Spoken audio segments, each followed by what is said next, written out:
Bom dia, pessoal. Sejam muito bem-vindos a mais um episódio do YouScast. Hoje temos aqui conosco o professor Stout, que foi diretor da gestão passada aqui da Faculdade de Direito. Ele que muito nos honra com a sua presença, com o seu aceite também. E hoje ele vai falar um pouquinho pra gente, né, sobre a história da UFPR em comemoração aos 113 anos, né, como é que foi o andamento, principalmente aqui focado no direito UFPR. Então, muito bem-vindo, professor. A palavra é sua e vamos bater um papo. Olá, tudo bem? Quero dizer que é um prazer estar aqui, uma felicidade. Queria muito participar aqui do podcast e estou feliz de estar aqui, né? A universidade completa 113 anos, como já foi dito várias vezes, a melhor invenção dos paranaenses, e a gente tem muita felicidade e muito orgulho de fazer parte um pouquinho dessa história também, né? Bom, a faculdade, eu acho que é interessante até para trazer um pouquinho a questão da extensão aqui, que é o objeto principal aqui do nosso bate-papo. A universidade, ela nasce como uma formadora de quadros para o mercado, digamos, para o Estado, né? O Estado não tinha instituições de ensino ou não tinha instituições de ensino superior, e a universidade nasce com esse propósito. Esse propósito é um propósito que foi cumprido e continua sendo cumprido, esse ainda é um papel da universidade, mas hoje nós temos aí inúmeras outras faculdades públicas e privadas que também cumprem com esse papel, que é um papel importante de formar quadros para toda a nossa sociedade. É, Na sequência, as universidades públicas, e essa é uma marca da Universidade Federal do Paraná, ela se torna um centro de pesquisa por excelência, né? A partir da segunda metade do século XX, ela começa a ser, digamos, o locus principal de pesquisa, pesquisa de ponta do estado do Paraná e um dos locos principais, um dos locais principais de pesquisa do Brasil. Cumprindo com essa outra, digamos, grande finalidade ou grande papel dentro da sociedade brasileira. Como é sabido, as universidades federais e as universidades estaduais, enfim, as universidades públicas, cumprem com algo em torno de 85, 90% da pesquisa que é feita no país. Isso é algo absolutamente central. No final do século XX, especialmente com, né, toda a discussão envolvendo a necessidade de inclusão, toda a questão envolvendo cotas, nós temos um terceiro papel que hoje é um papel central também da universidade, que é exatamente esse papel da integração. A universidade também é um locus importante de superação das desigualdades sociais que nós temos no nosso país.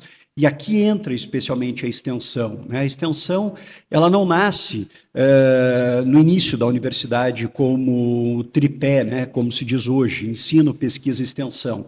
A extensão, né? Ela é algo que tem uma história mais recente na história da Universidade Federal do Paraná, mas que hoje ocupa um papel absolutamente central, né? Inclusive por uma mudança legislativa, 10% da carga horária de todos os alunos, de todos os cursos, não é só do curso de Direito, tem que ser desenvolvido através da extensão. Eu posso dizer para vocês que eu fui um extensionista. A minha formação é uma formação muito a partir da extensão.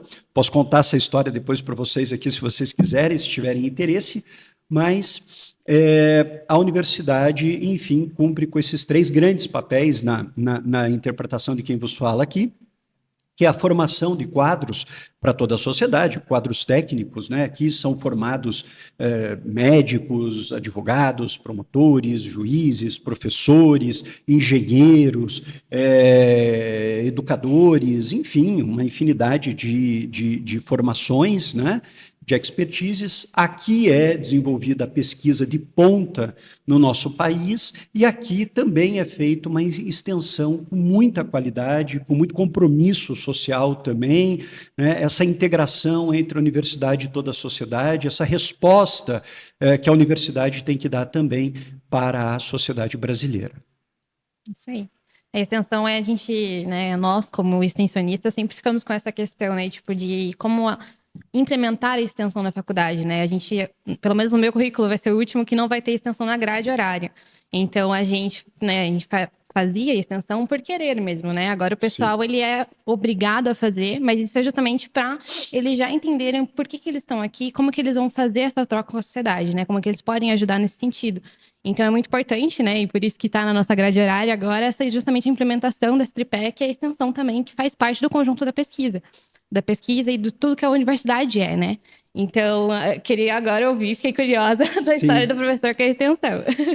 No primeiro ano de faculdade, eu participei de um evento, mais ou menos na metade do meu primeiro ano de faculdade, um evento que foi promovido pelo Centro Acadêmico Hugo Simas, em que nesse evento estavam tanto o professor José Antônio Pérez Getiel, que foi nosso professor titular de Direito Civil, é nosso professor titular de Direito Civil aqui, continua conosco, ele se aposentou na graduação, mas continua conosco na pós, para a felicidade geral da nossa comunidade, né? E também com um grande advogado, professor também, mas um grande advogado, não sei se vocês conhecem, o Miguel Presburger. O Miguel Presburger era um militante de esquerda, um advogado que trabalhou muito na assessoria jurídica popular no Rio de Janeiro. Foi ele um dos percursores dos escritórios modelos, inclusive, né? Os núcleos de assessoria jurídica populares no Rio de Janeiro. Ele foi um dos que começou a pensar esses projetos, isso na década de 90. Ele começa a pensar isso já no final dos anos 80 do século passado, e isso ganha força no início dos anos 90, muito dentro daquele movimento que era o movimento chamado positivismo de combate. A ideia era não mais um direito alternativo. A gente já tem uma Constituição de 88, uma Constituição, né, que traz mecanismos importantes. O que a gente precisa fazer é com que essa Constituição seja efetivada, né? A gente tem já, né, um Estatuto da Criança e do Adolescente, início dos anos 90, a gente já tem uma legislação que faz as pazes com a democracia. Então eu preciso do quê? Eu preciso de gente que põe a mão na massa e faça com que essa legislação, né, que é uma legislação que procura, primeiro, fazer as pazes com a democracia, segundo, dar uma resposta ao passado autoritário, terceiro, projetar ou construir um estado de bem-estar social, eu preciso de pessoas comprometidas com isso. E o Miguel Presburger está aqui na faculdade justamente para falar um pouquinho da sua experiência e exatamente da importância da extensão. Nós tínhamos um projeto de extensão aqui, que é o Direito de Cidadania, que é uma JUP hoje, coordenado pelo professor Pazello, com algum auxílio de quem vos fala aqui, mas coordenado pelo professor Pazello, tocado por vários alunos aqui da faculdade, né?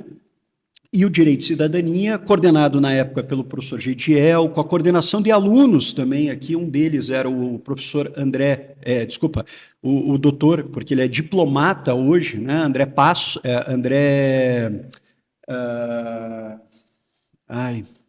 esqueci aqui o sobrenome dele. O André já vem aqui de volta. A Cíntia Passos, que também coordenava esse projeto, o Gaio, vários outros colegas que eram, digamos, meus veteranos, pessoas que estavam já se formando aqui. Eu entro no primeiro ano participando desse projeto. E esse projeto foi um projeto espetacular, maravilhoso na minha formação. Eu fui membro do Direito de Cidadania durante toda a minha graduação, depois também na pós-graduação, participei da fundação da Rede Nacional dos Advogados, que hoje é chamado Rede Nacional dos Advogados e Advogadas Populares. Foi eu que fiz o primeiro site da RENAP, né, da Rede Nacional dos Advogados e das Advogadas Populares. Trabalhei depois na CPT, né, nós tínhamos encontros semanais aqui, tanto com o professor Gediel quanto com um grande promotor de justiça na época, hoje procurador de justiça, o Marcos Fowler, né, em que nós trabalhávamos também com as promotorias especializadas, com o doutor Olímpio, trabalhávamos muito numa promotoria de regularização fundiária. Foi ali que eu tive experiências maravilhosas da minha formação, de conhecer assentamentos e sem terras, permanecer com essas pessoas durante alguns dias, né, morando naquelas condições que aquelas pessoas moravam. Então, para um rapaz que vinha, digamos assim, de uma classe média, média baixa, que não tinha muito noção da complexidade do que é o mundo, né, e dos problemas do país, esse projeto de extensão foi absolutamente fundamental. Também todo o trabalho que foi feito dentro desse projeto de extensão, de regularização fundiária, tanto em áreas urbanas quanto em áreas rurais, as parcerias que foram feitas com outros cursos da universidade, porque não era só o curso de Direito, era o curso, por exemplo, de Arquitetura, de Engenharia, porque tinha todo o processo de regularização do espaço também, que essas pessoas utilizavam, né? Na sequência, também participamos de um grande projeto da universidade com a professora Milena, que coordenava um núcleo de extensão que depois se tornou a pró-reitoria de extensão aqui da universidade, a professora Milena, uma grande professora, enfim. Fato é que, né, eu me formei aqui sendo um extensionista, participei muito desses períodos, gostava muito, também é um dado, né? Participava porque gostava, porque aquilo fazia sentido para mim, não porque estava sendo obrigado, e aquilo foi absolutamente central, necessário, imprescindível dentro da minha formação aqui dentro da universidade. Exatamente. Acho que esse é o viés da extensão e é isso que vem sendo construído desde o passado, né, até hoje em dia. E eu queria saber um pouquinho mais também, professor, como é que foi na sua gestão, né, que houve aquela transição da Curricularização da Isso, extensão. exatamente. Como é que foi Sim. esse processo, né? O senhor já tinha essa vivência da extensão antes e como é que vocês conseguiram implementar na grade? Como é que foi a questão dos professores também, né, que foram dar aula, das extensões e tudo mais? O processo aqui, como em todo lugar, foi obviamente bastante complexo, né? Teve muita discussão, mas foi um processo que, diferente de algumas co-irmãs, inclusive, foi um processo bastante tranquilo, inclusive, aqui. Complexo, porque a gente discutiu muito, porque a gente fez todos os debates em todos os departamentos, tudo, mas diferente de alguns lugares, que a coisa talvez tenha vindo de cima para baixo, aqui isso foi construído por toda a comunidade, não foi construído só pela pró-reitoria, não foi só uma contribuição de um ou dois professores aqui da casa, não, isso foi discutido bastante. Nós já tínhamos um grande, digamos, expert nessa área, que é o próprio professor José Antônio Pérez Gediel, que desenvolve extensão aqui na casa, né, há 3, quase 4 décadas. Também tínhamos o professor Leandro, que é também um grande especialista, tinha sido pró-reitor da pró-reitoria de extensão aqui da universidade, que nos auxiliou bastante também. Nós tínhamos vários professores que já desenvolviam extensão, alunos também, servidores, né, que tinham também alguma sensibilidade, algum conhecimento na área da extensão, como Jair, né? E a gente fez um grande debate, né? Um ciclo de discussões, chamamos os maiores especialistas em extensão do Brasil, isso tudo está gravado, está lá na nossa página do Direito FPR no YouTube, vocês conseguem assistir lá muitos dos bate-papos que nós fizemos, então chamamos vários colegas de fora, de outros estados, né? Aqui também, da própria universidade. Fizemos um debate muito rico com o pessoal da reitoria, né? Uma época também que a gente tinha um contato bem bacana, bem interessante com a reitoria, com os pró-reitores que foram pró-reitores de extensão, que foram grandes pró-reitores de extensão, na época da gestão do professor Ricardo Marcelo Fonseca, e nós construímos essa experiência dentro também daquilo que era possível, né?